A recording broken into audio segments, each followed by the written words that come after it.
할렐루야. 반갑습니다. 로마서는 크게 두 부분으로 나누어집니다. 1장부터 11장까지와 12장부터 마지막 16장까지입니다. 1장부터 11장까지는 어떻게 구원함을 받을 것인가 하는 교리에 관한 부분입니다. 그리고 12장부터 마지막 16장까지는 그러면 구원받은 사람이 어떻게 살 것인가 하는 생활에 관한 부분이에요. 1장부터 11장까지 뭐에 관한 거라고요? 교리에 관한, 구원 교리에 관한 것.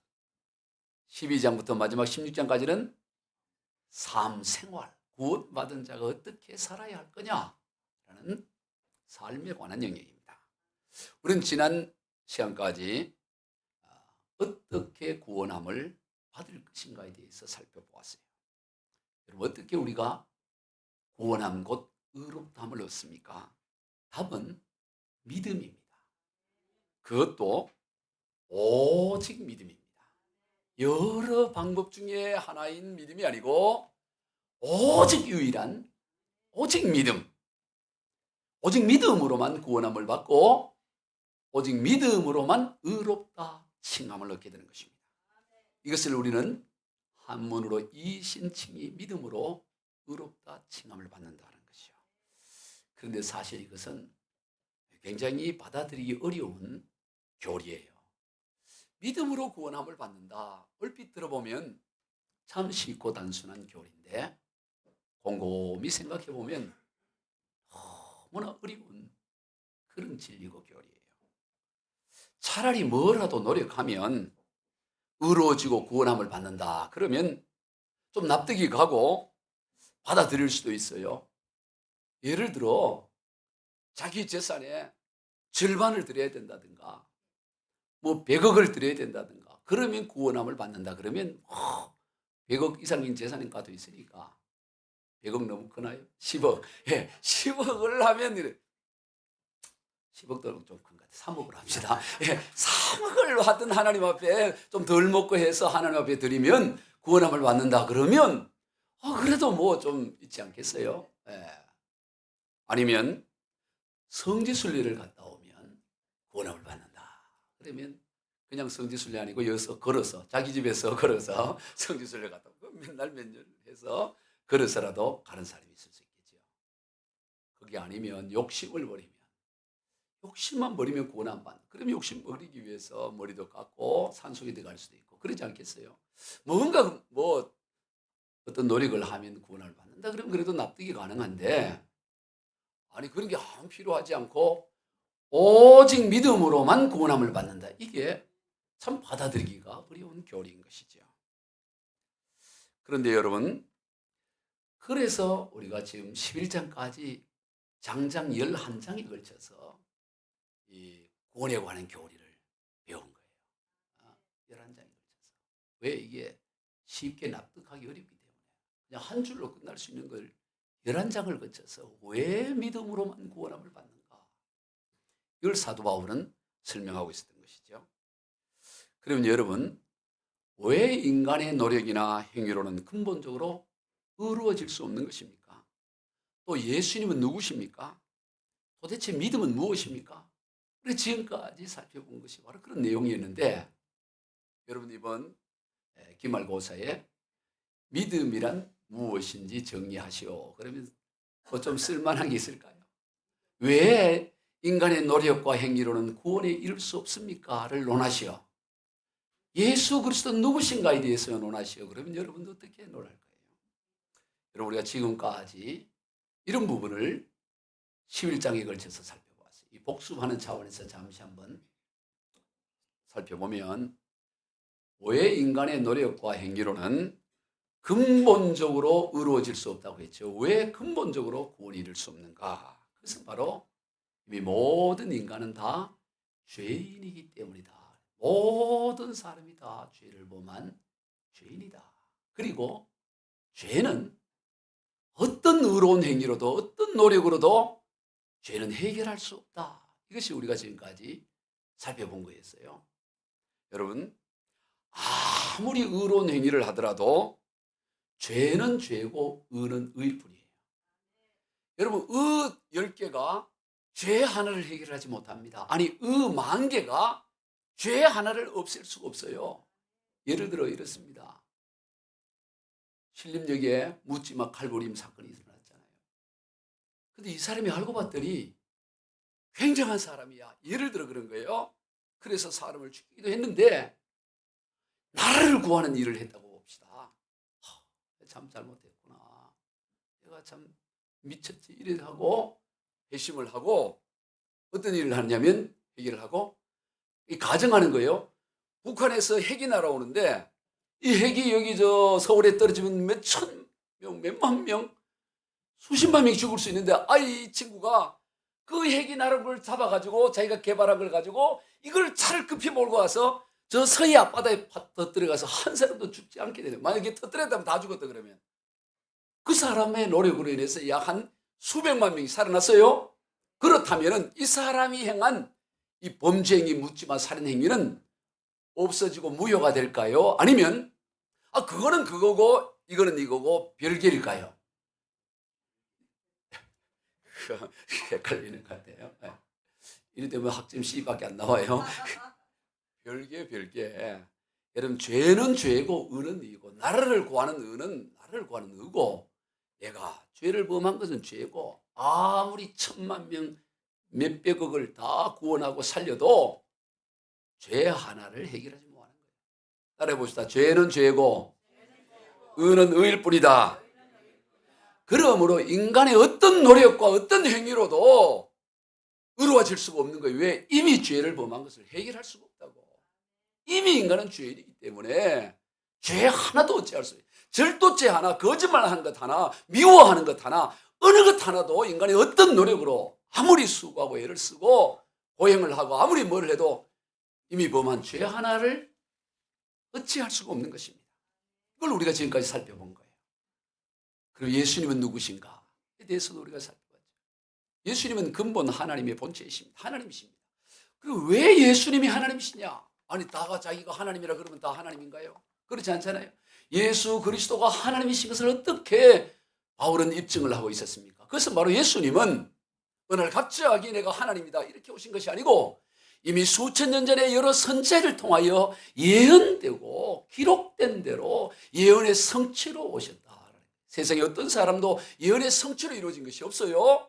근데 예수님은 이미 창세기에서부터 창세기 3장 15절에서부터 이미 수많은 그 이후로 여러 선지자들을 통하여 그분이 이 땅에 오시게 되고 그분은 어떤 분이고 심지어 어디에서 태어나게 되고 누구를 통해 태어나고 어떠한 죽음을 맞고 이게 전부 성경에 기록되어 있는 하나님의 하나님 되심은 뭐로 나타내느냐?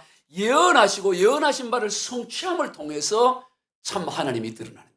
바로 예수님은 그렇게 이 땅에 오셨다는 거예요. 예언된 그대로 이 땅에 오셨고 그리고 예수님은 십자가의 죽음으로 끝난 것이 아니라 죽음에서 부활하심을 통해 인류가 수백억 수많은 사람이 왔다 갔지만 누구도 죽음에서 부활한 자는 없어요.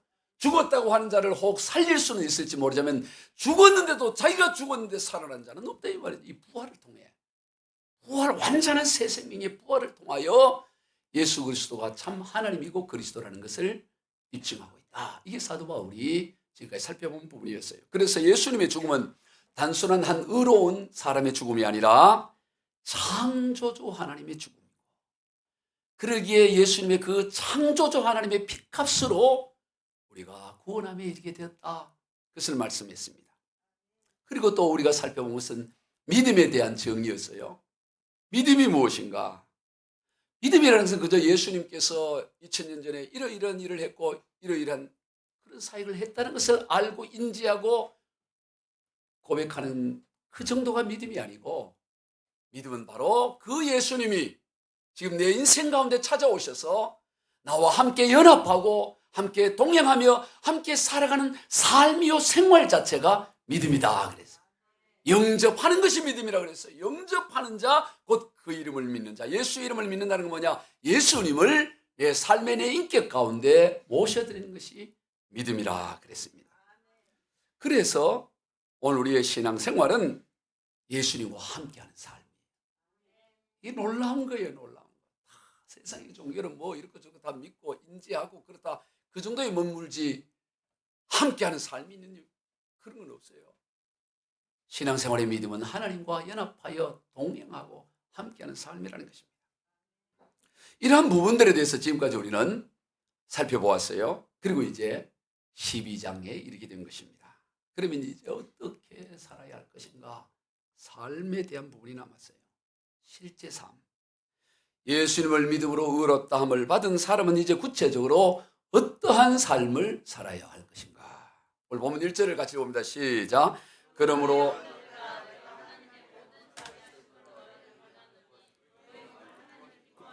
거룩한 산 제물로 드리라. 이는 너희가 드릴 영적 예배니라. 이제 어떻게 살 것이냐? 그 진리, 그 교리를 알고 깨닫고 주님과 동행하는 인생은 구체적인 삶이 무엇이냐 하는 거예요. 그것은 바로 우리의 몸을 하나님이 기뻐하시는 거룩한 산 제물로 드리는 것이다. 산 제물. 살아있지만 제물이라는 거예요. 여러분 구약에 제사를 지를 때 보면 반드시 제물이 있어요. 제물이 없이는 제사가 없습니다.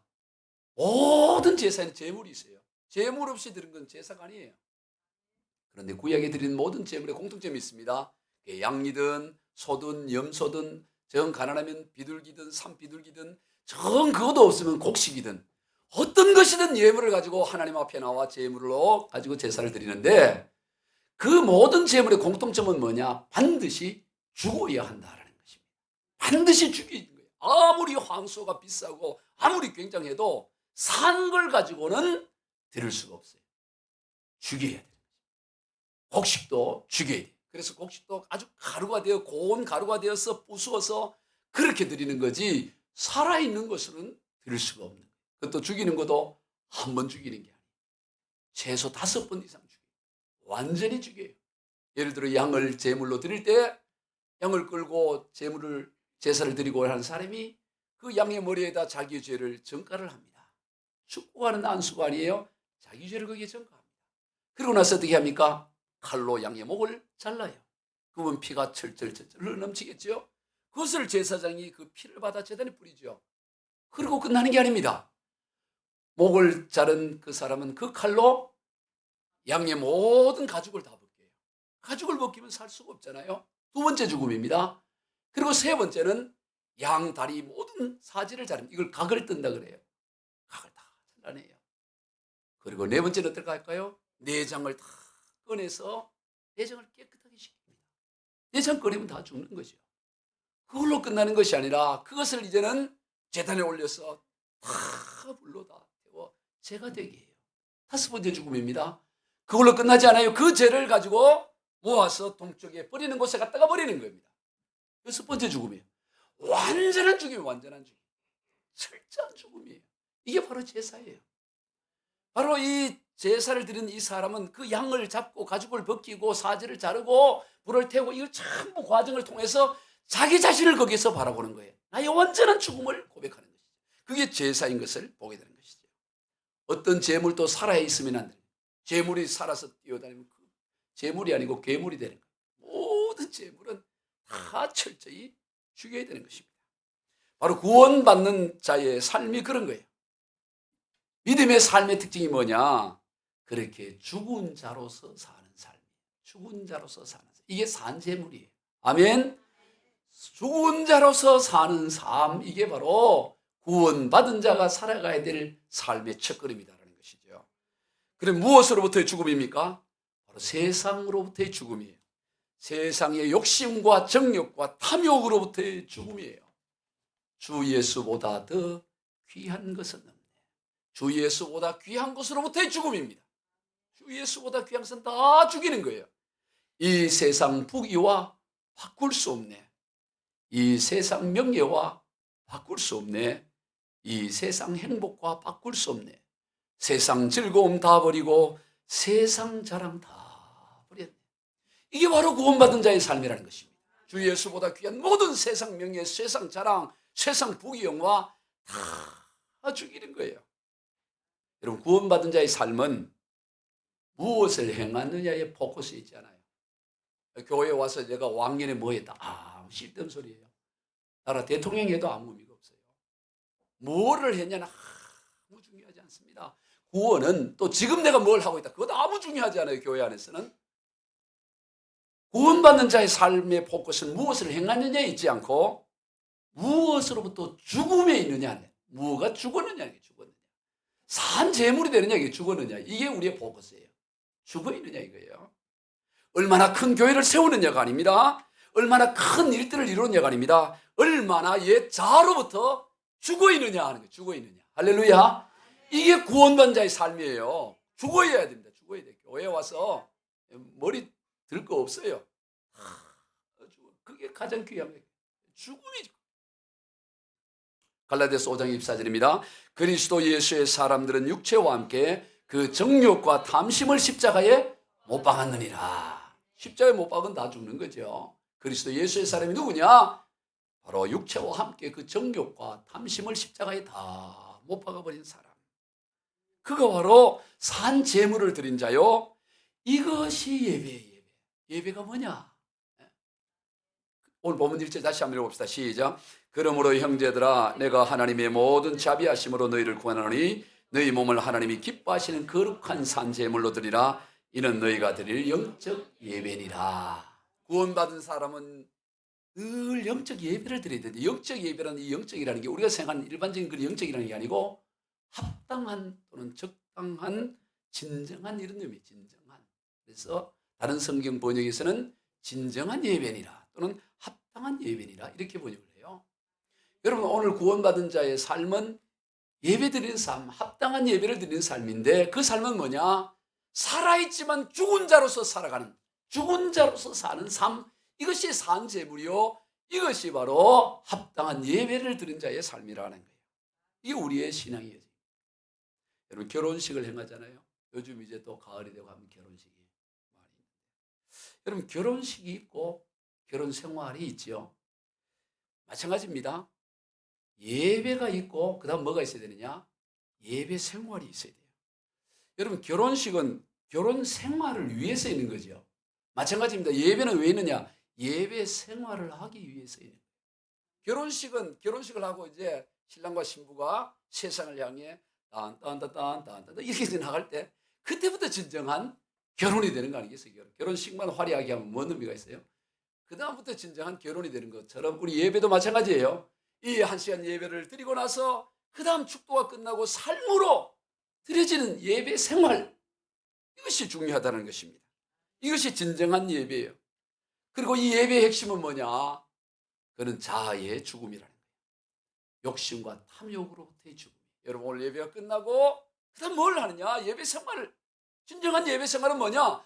살아있지만 죽은 자의 삶, 자아의 죽음, 욕심과 탐욕으로부터의 죽음, 이것이 예배 생활이라는 것이죠. 여러분 어떤 예배가 은혜로운 예배예요? 어떤 예배가 영광스러운 예배입니까?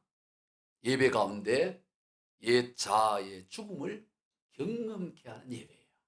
아멘. 말씀을 듣는 가운데, 찬송을 하는 가운데, 기도를 듣는 가운데 옛 자아가 십자가에서 완전히 죽어지는 것. 이게 복된 예배고 이게 참된 예배예요.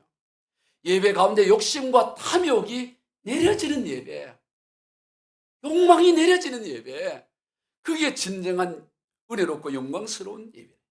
자신을 세우는 것이 아니라 자신을 철저히 무너뜨리고 오직 주님만 높여지는 예배. 이게 하나님이 기뻐 받으시는 합당한 예배라는 거예요. 세상과 나는 간 곳 없고 구속한 주만 보이도다. 이것이 나의 간증이요 이것이 나의 찬송일세. 나 사는 동안 끊임없이 구주를 찬송하리로다. 우리의 참된 간증, 참된 찬송, 참된 예배가 뭐냐? 나는 간 곳 없고 구속한 주만 보이는 것이죠. 이것은 하나님께서 원하시는 우리를 향한 삶이고 하나님만 원하는 삶이 아니라 세상이 저와 여러분에게 요구하는 삶이에요. 여러분, 세상 사람들은 우리 그리스도인에게서 복음을 듣기를 별로 원하지 않아요. 내게 복음 좀 들려주세요. 그런 사람 누가 있어요? 복음을 들려주기를 원하는 것이 아니라 복음을 보여달라. 여러분, 오늘 그리스도인은 복음을 들려주는 인생뿐만 아니라 복음을 보여주는 삶이 되어야 돼요. 아멘. 산 제물로 살아가는 삶. 예배가 삶이고 삶이 예배인 이 보여지는 자아의 완전한 죽음으로 드려지는 그 삶의 예배를 세상은 보기를 원하고 있다 이 말이에요. 복음이 들려지는 것이 아니라 보여지기를 원하는 이 삶을 통해 복음을 좀 보여다오라고 세상은 원하는 거예요. 그런데 보여주진 않고 듣기 싫은 귓구멍이 자꾸 얘기만 하며 짜증나는 거 짜증나. 그만 얘기해 그만해. 좀 보여달라는 거예요. 보여달라는 이 삶을. 보여주신 여러분 되기를 주의 이름으로 축복합니다. 산 제물로서 드려져야 돼. 이 교회는 이 감사 예배가 많죠. 대표적으로 추수 감사 예배 늘 우리가 드리잖아요. 또 봉헌 감사 예배. 교회가 건축하고 나면 봉헌 감사 예배도 드리기도 하고 또 장로님이나 권사님을 세울 때는 임직 감사 예배를 드리기도 합니다. 여러분 왜 우리가 추수 감사 예배를 드릴까요? 추수를 허락하신 하나님께 감사해서 드리는 거잖아요. 추수를 하려면 그냥 추수가 됩니까? 적당한 햇빛도 내려야 되고 바람도 불어야 되고 비도 와야 되고 항사가 다 하나님의 은혜다. 이래서 추수 감사 예배를 드리는 거예요. 봉헌 감사 예배도 마찬가지입니다. 다 하나님이 주신 것으로 교회를 건축하고 하나님 것입니다 하고 다 모든 게 하나님의 은혜다. 이래서 봉헌 감사 예배. 임직도 마찬가지. 장로가 세워지고 권사로 세워지고 목사로 세워질 때 다 하나님의 은혜입니다. 하나님의 은혜입니다. 하나님으로 인해서 내가 일이 됐습니다. 해서 이제 감사 예배를 우리가 드리는 거예요. 그래서 현수막까지 다 걸잖아요. 추수 감사될 때 현수막 걸고 뭐 감사 예배다 이래 드려요. 그런데 가만히 보면 그때만 현수막 걸 게 아니고 우리 인생의 다 모든 걸 돌아보면 우리 자아의 완전한 죽음을 놓고 보면 모든 게 다 현수막 걸 감사 예배예요. 여러분 우리가 지난 시간에 로마서 11장 36절을 우리가 살펴봤는데 우리 읽어봅시다. 시작. 이는 만물이 주에게서 나오고 주로 말미암고 주에게로 돌아감이라 그에게 영광이 세세 있을지어다. 가만히 돌아보면 만물이 다 하나님의 은혜예요. 봉헌만 하는 것도 아니고 임직만도 아니고 추수만 아니라 우리의 인생 호흡하는 거 만사가 다 감사할 일들이에요. 따라서 우리는 모든 일 가운데 현수막 걸어놓고 감사 예배 드리듯 살아야 돼요. 어떻게 드려야 된다고요? 감사 예배 드리듯. 예를 들어 설거지를 할 때는 설거지 감사 예배 이래가지고 설거지 감사 예배로 설거지를 해야 돼요. 원칙은 그렇다 이 말이에요. 앞에서 커피를 마셔요. 사장님한테 잠깐 저 프랭카드 걸기도 하고 커피 한 잔 감사 예배 이러면서 커피 한 잔도 감사한 거예요. 이 커피가 이게 그냥 옵니까? 아프리카 어디서도 이렇게 그래서 현수막 걸어놓고 커피 한 잔 감사 예배 뭐든지 다 감사하려네. 다 하나님의 은혜예요. 다 하나님의 은혜. 만물이 다 하나님의 은혜예요. 내 것이 없다고. 내 것이 내게 내세울 게 뭐가 있으면 아무것도 없어요. 17세기에 프랑스 파리 근교에 있는 까르멜 수도원에서 로렌스 형제라는 분이 있었습니다. 그분은 본래 이름은 로렌스가 아니에요. 니콜라 에르망이라는 사람. 발음하기 어렵죠. 니콜라 에르망. 뭐 중요하지 않아요. 근데 이분이 38살에 그 파리 근교에 수도원에 들어가서 수도사가 되겠다고 한 거예요. 38에. 38이면 한참 나이가 많잖아요. 그래서 그 들어가서 할 일이 없어요. 정식 이제 수도사도 아니고 내가 수도원에서. 그래서 뭘 맡았냐면 부엌일을 하고 샌들이죠. 신발 수선하는 그 일을 이 로렌스 형제가 맡은 거예요. 그런데 이 로렌스 형제는 뭘 하든지 간에 하나님의 임재를 구하면서 수도하는 마음으로 그렇게 일을 했습니다. 늘 하나님의 면전에서 내가 설거지를 하고 하나님 면전에서 수도사들의 이 신발을 깃고 그러는 거예요. 그래서 설거지하고 그러는데 이 로렌스 형제는 어떻게 생각하냐면 여기 섬기는 수도사들은 다 하나님이 내가 섬기라고 보낸 천사와 같은 분들이니까 내가 참 하나님 섬기듯 잘 섬기겠다고 이렇게 늘 하는데 그가 늘 이런 기도를 했대요. 하나님 이 부엌이 천국이 되게 하소서. 자기가 섬긴 여기가 천국이 돼서 내가 요리할 때도 하나님의 영이 이렇게 천국이 되게 해달라고 이렇게 기도를 했습니다. 그런데 신기한 일이 났어요. 수도사들이 식당에 들어가기만 하면 거기서 뭔가 하나님의 영광을 경험하는 것을 느끼게 되는 거예요. 신기해요. 그냥 이 식당이고 주방인데 여기에 하나님의 임재가 있는 느낌을 가지기 시작합니다. 그래서 그 많은 수도사들이 그런 경험을 하다 보니까 그 수도원의 그 식당이 아주 영광스러운 장소가 되어진 것입니다. 근데 나중에 한참 지난 다음에 그 수도원의 원장님을 이제 세우는 뽑는 이 선거를 하게 되는데 누가 됐을까요? 이 로렌스 형제가 수도원장이 된 거야. 다들 보니까 저분 보니까 뭔가 이게 참 신령하고 참 모든 거 말 한마디도 참 그러는 거예요. 그분이 쓴 책이 있어요. 그분이 쓴 책을 이제 제자들이 모아서 한 게 두껍지 않아요. 제 모양실에 있는데 하나님의 임재 연습이라는 책이 있는데 거기에 그분이 남겨놓은 글을 제가 가져왔어요. 한번 잘 들어봐요. 하나님을 홀로 계시게 하지 마십시오. 사람들은 자기를 찾아온 친구를 홀로 두는 것을 무례한 일이라고 생각합니다. 그런데 왜 하나님은 그래도 된다고 얘기할까요? 그러므로 하나님을 잊지 마시고 자주 그분에 대해 생각하고 계속 그분을 찬양하고 하나님과 함께 살고 하나님과 함께 죽으십시오. 이것이 그리스도인인 우리가 해야 할 가장 영광스러운 일입니다. 사람들은 어떻게 하는 것이 하나님을 사랑하는 것인지 그 방법들을 알고자 합니다. 그들은 많은 훈련을 통해 하나님을 사랑하는 데 도달하고자 합니다. 그러나 모든 것을 하나님 사랑하는 마음으로 하는 것, 일상의 모든 임무를 수행하면서 하나님을 향한 사랑을 나타내는 것이 더 단순하고 직접적이지 않겠습니까? 저는 프라이팬에서 계란 프라이를 뒤집는 것도 하나님을 사랑하기 위해서 합니다. 계란 후라이 할 때 이것도 그냥 막 하는 게 아니에요. 톱 던지고 이게 그냥 하는 게 아니고 이것도 다 하나님을 사랑하는 마음으로 계란 후라이를 한다는 거예요. 예? 그리고 그 일이 끝마쳤을 때 다른 할 일이 없으면 부엌 바닥에 꿇어 엎드려 그 일을 잘 할 수 있게 은혜를 베풀어 주신 하나님을 경배합니다. 하나님을 사랑하기 위해 할 수 있는 일은 그저 땅에서 지푸라기 한 가닥을 줍는 것 말고는 아무것도 없다 해도 저는 그것으로 충분합니다. 이야, 고수잖아요. 이때는 좀 감동받아야 되는데 다시 한번 읽어드릴게요. 잘 못 들었는가 봐. 다시 잘 들어봐요. 하나님을 사랑하기 위해 할 수 있는 일은 그저 땅에서 지푸라기 한 가닥을 줍는 것 말고는 아무것도 없다 해도 저는 그것으로 충분합니다. 그러니까 할 일이 없어. 별로 땅에 지푸라기 하나 주는 것밖에 할 일이 없어. 그거 하나만으로도 나는 충분하다 이거예요. 그거 하나만으로도 주님을 사랑하는데 전혀 문제되지 않아요. 교회는 밥 먹고 나서 설거지할 일도 많고 많아요. 여러분 하나님 사랑할 수 표현할 일들이 수두룩해요. 계속 좀 읽어드릴게요. 제게는 일상의 임무를 수행하는 시간과 기도 시간이 다르지 않습니다. 기도하고 뭐 따로 구분되어 있지 않다는 거예요. 저는 부엌의 온갖 번잡함과 달그락거리는 소음 가운데서도 심지어 몇 사람이 동시에 여러 가지 다른 일을 시킬 때에도 마치 제단 앞에 무릎을 꿇고 있는 것처럼 조용하고 평온하게 하나님을 온전히 소유합니다. 사람이 이거 해라 저거 롤에서 이거 해 저거 해 막 시킬 때도 그때도 어떻게 한다고요?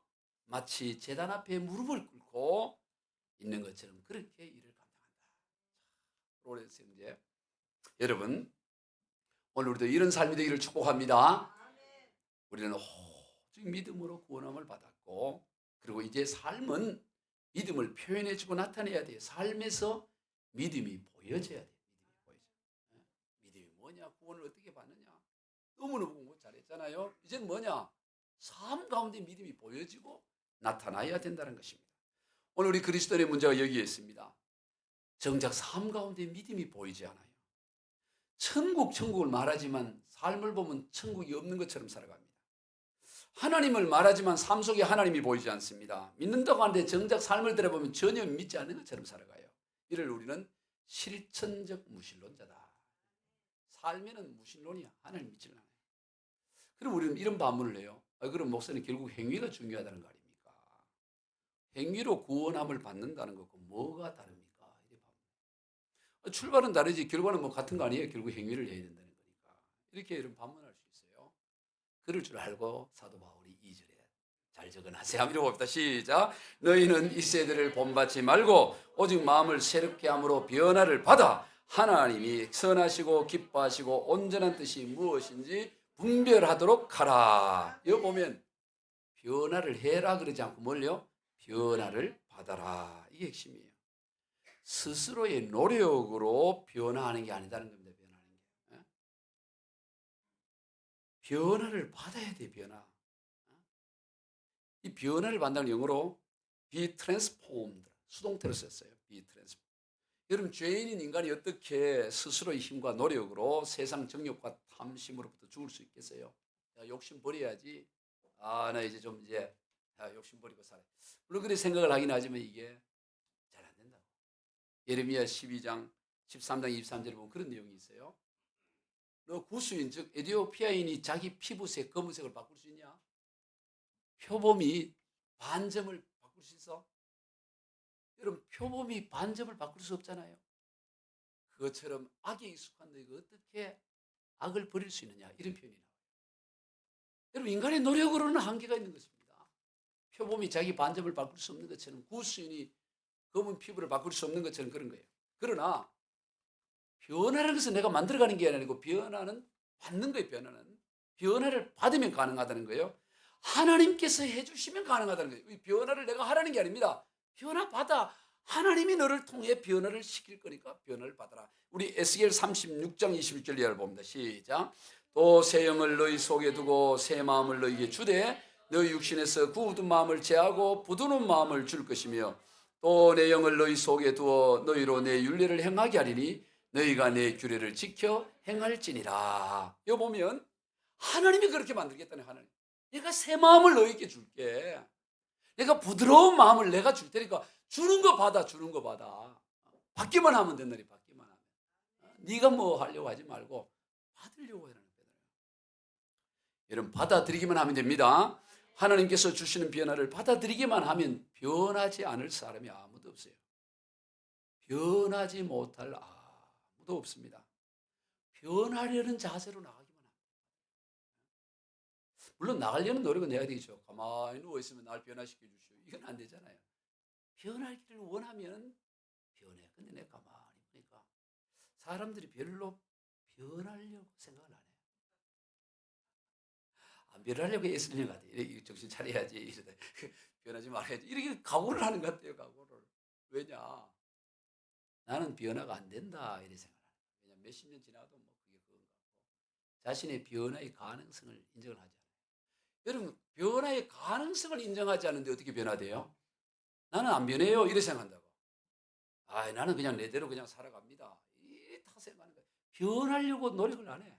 변하려는 의지가 없어. 받아들이는데 받으려고 하질 않아요. 여러분 제가 아무리 여기서 포커스 같은 메시지를 전해도 귀를 땅 받고 있는데 그게 무슨 의미가 있어요? 비가 아무리 내려도 이 대야를 덮어놓으면 불가능하다고 의미가 없다고.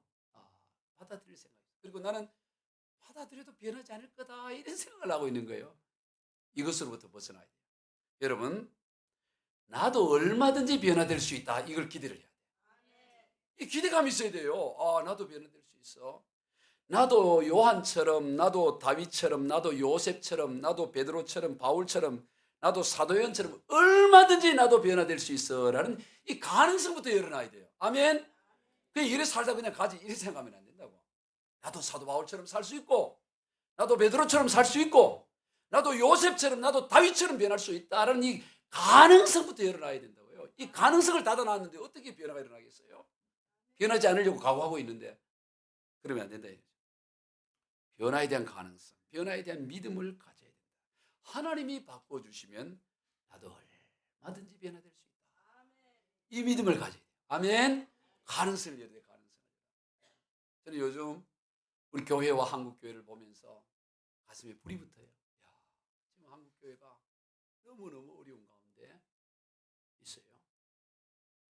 어제 우리 세례식을 주로 진중 군인들 세례식으로 우리 노회에서 군성교구에서 45인승 버스를 맞춰서 저 15사단 강원도 산골로 가서 이제 세례식을 이렇게 하고 가는데 하면서 이렇게 이래저래 이제 서로 삶을 나누도록 하는데 한 장로님이 그 얘기를 해요. 자기가 대학교에서 이렇게 사역을 하는데 밥을 먹을 때 대학 식당에서 누가 기도하나 이렇게 한번 봤대요. 누가 기도하는 학생이 몇 명이 누가 있나 이래. 이제 그 전에는 그냥 모르고 이렇게 했다가 한번 기도하는 사람이 몇 사람인가 한번 세봐야 되겠다 이래가지고 이 장로님이 이 수를 세어봤다는 거예요. 기도하고 대학교에서 대학 구내식당에서 기도하고 밥 먹는 3개월 만에 한 명 봤대. 와, 놀랐어요. 3개월 만에 한 명이 기도하더래. 여러분 기도하고 받드시죠? 네, 기도하고 받더래요. 제발 너무 빨리 멈춰 기도를 하고 이러면 하나님이 기도할 때 위장에 그 다 준비를 해서 기도해서 나쁠 거 하나도 없어. 빨리 이게 우리 젊은이들 청년들 꼭 기도하고 드셔요. 예? 지난번에 어떤 데가 그러더라고. 기도는 해야 되고 참 기도하니까 마음이 찔리기는 하고 그 어떨까 이러다가 눈을 한번 감고 머리 한번 돌리고 그래 뭐 어때? 누가 뭐 목이 돌리냐? 제 가까운 사람이 그랬어요. 그래요. 여러분 기도하시고 드시라고 기도하시고 앞으로 참 걱정이라. 그리고 요즘 제가 몇 년 전에 CCC의 그 지금 대표로 있는 박성민 목사님이 그 얘기를 하더라고요. 몇 년 전이 한참 전에. 지금 대학생의 복마율이 3% 이하로 떨어졌다. 몇 년 전이에요. 근데 지금 3%는커녕 내가 볼 때는 0.3%일 수도 있어요. 1%도 안 될 것 같아요. 여러분 이 미전도 종족이라는 게 복마율이 3% 이하 떨어지면 미전도 종족이라고 그래요. 지금 우리 대학생들은 우리가 종족이 달라. 미전도 종족이라고. 미전 저 아랍 갈 거 없어. 지금 보면 천지가 미전도 종족이야. 종족이 다 달라. 큰일 났어요. 그런데 어떻게 해야 되냐? 이거 참 한국 교육 어떻게 해야 되나? 이거 참 답답해요. 답답하다고. 그런데 어느 날 내가 새벽에 한 2시에 지난주에 뭐 이것저것 때문에 기도하는데 하나님이 감동을 줘요. 하나님이 하시면 가능하지 않냐 이거야. 하나님이 하시면 가능하다. 이 생각이 들어요. 그래서 칵 깨달은 거예요. 아 맞아. 하나님이 하시면 가능하지. 하나님이 하시면. 어느 때라도 하나님이 하시면 가능하지. 그래서 이제 자신 있게 외치기를 했어요. 물론 그 전부터도 늘 했는데. 그리고 어제 저기 가면서 버스 안에서 제가 다 그 장로님들 권사님들 다 탔는데 노예 임원들이 다 노예 그 활동하는 분들이 있는데 따라해서 여러분 한번 따라 봅시다. 민족의 가슴마다 피 묻은 그리스도를 심어 이 땅에 푸르고 푸른 그리스도의 계절이 오게 하자. 아멘. 그 80년대 김중권 목사님이 그 외쳤던 건데 지금이라도 외쳐야 되겠다. 지금이라도 이 민족의 가슴마다 피 묻은 그리스도를 심어 푸르고 푸른 그리스도, 민족 복음화, 세계 복음화, 나라도 외쳐야 되겠다. 우리 새생명교회라도 외쳐야 되겠다. 우리 서초경찰 직원들라도 외쳐야 돼. 외쳐야 돼. 민족 복음화, 세계 복음화. 아멘. 그래서 제가 어제 우리 이제 민족 복음화, 세계 복음화 좀 외치자고. 아 그래 갔어요. 하는데 제가 가서 이제 다 예배를 하기 위해서 강단에 올라가서 설교를 준비하고 있는데 이제 찬양을 이제 신병들이 세례를 받으러 온 거예요. 세례를 받는데 세례 전에 찬양을 자기들이 하는데 그 제가 너무 은혜가 된 거예요. 너무가. 그래서 카메라를 찍고 싶었는데 이미 그냥 몸에 강단에 올라가 있으니까 찍을 수는 없어요. 이렇게 봤는데 야 신병들이 훈련병들이에요. 훈련병들이 수백 명이 모여가지고 찬양을 하고 막 하는데 거기서 제가 희망을 봤어요. 얼마나 뜨겁게 찬양을 하는지 머리 빡빡 깎고 들어온 지 이제 며칠 안 되는 거예요. 그러니까 막 찬양을 뜨겁게 하는데 제가 설교하기 전에 그랬어요. 제가 여러분에게 어떻게 하든 은혜를 끼치고 돌아올 가야 한다고 생각했는데 제가 오히려 은혜를 너무 받았다고. 한국교회 아직 희망이 있다고. 그래갖고 제가 돌아와서 제가 속한 이 각도방해 곳곳에 보내면서 아직도 군은 복음의 황금어장입니다. 아직 우리 한국교회 희망이 있어. 어제 하나님이 희망을 보여주시더라고요. 희망을 보여주고 물론 세례는 그렇게 많이 받지만 원래 한 80명 세례를 주기로 했는데 36명이 세례를 받았어요. 전체는 한 200여 명이 300명이 모였는데 지난주에 근데 매달마다 그 세례식을 줘요. 그런데 그들이 찬양을 뜨겁게 하는 걸 보고 제가 아주 희망을 얻어서 얼마나 기뻐서 제가 가끔씩 약간 디프레스 되면 유튜브에 가서 보는 게 있어요. 그 장면을 내가 직접 본 거야. 그 어디냐면 우리 그 훈련소 대표적인 논산훈련소잖아요. 논산훈련소의 훈련병들이 주일 예배에 모여서 하는 찬양, 실로암 찬양이 유명한데, 제가 그래서 준비를 해서 한번 준비를 틀어보라 그랬어요. 한번 틀어주세요.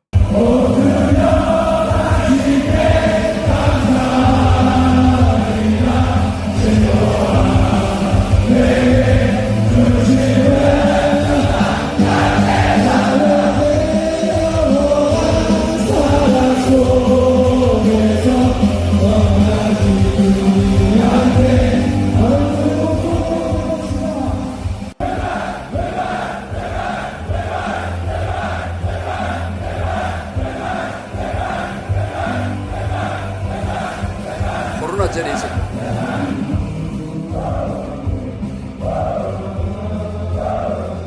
어제 이 정도는 하지만 이런 모습이었어요. 200명이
아멘.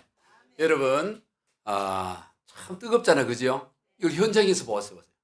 애들이 막 각계 전투하고 뭐 하다가 별 용어를 넣어요. 뭐 가스 이런 것도 넣고 별걸 다 넣더라고. 아주 내가 은혜를 너무 받고 아주 목이 쉬라고 아주 뜨겁게 메시지를 전하고 이렇게 동의하듯이 왔는데, 여러분 보세요. 이 변화에 대한 가능성을 믿어야 돼요.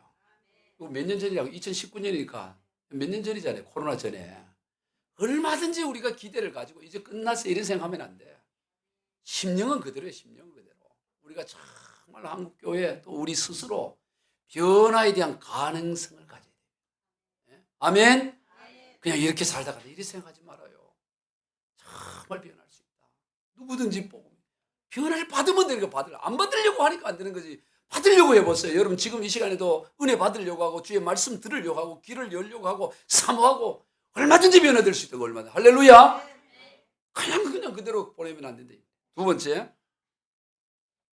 죄를 멀리하려고 해요. 이런 근묵자학이라고 있어요. 근 가까울 근묵, 먹묵자. 먹을 가까이 하는 자는 흙, 거머지는 거예요. 거머. 여러분, 죄를 멀리하려는 몸부림이 있어야 돼요. 변화하려고 하고, 그다음 죄라 그러면 천만금을 줘도 싫어야 돼요. 죄는 그냥 싫어야 돼요. 왜? 아니, 우리 주님이 죄 때문에 죽었는데, 주님이 죄 때문에 죽었는데 뭘 그 죄를 해요? 여러분, 아버지가 술 먹다가 과장된가? 뭐 그래 죽어 망했으면 술 근처도 가면 안 되지. 집안이 그래서 망했는데. 그렇잖아요. 그런 게 있을 거 아니에요. 뭐 집안마다. 아니 우리 주님이 죄 때문에 십자가에 죽었는데 왜 우리가 또 죄를 짓냐 이 말이에요. 죄를 천만금 억만금을 줘도 죄라 그러면 싫어야 돼요. 할렐루야. 죄라 그러면 갈등조차 하지 말아야 돼요. 로버트 먼거라는 분이 쓴 내 마음 그리스도의 집이라는 소책, 책 두꺼워요.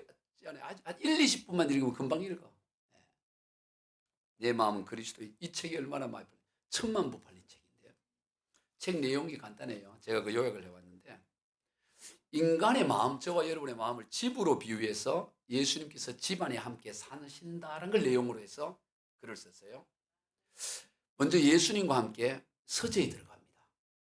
여러분 마음을 이제 집이라고 생각하고 예수님과 서재를 들어가 봤더니 그곳 책장에 주님의 정결한 눈으로는 차마 볼 수 없는 몇 가지 책들이 꼽혀 있는 거예요. 뭐 썬데이, 서울 썬데이, 뭐 이런 게 이렇게 꽂혀 있어. 그래가지고 이거 보이시는 거예요. 그래서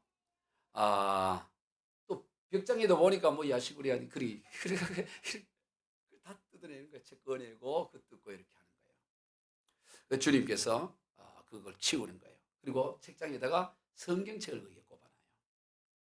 그리고 벽에는 그 이상한 그림 떼고 거기에 주님의 초상화를 걸어두는 거죠.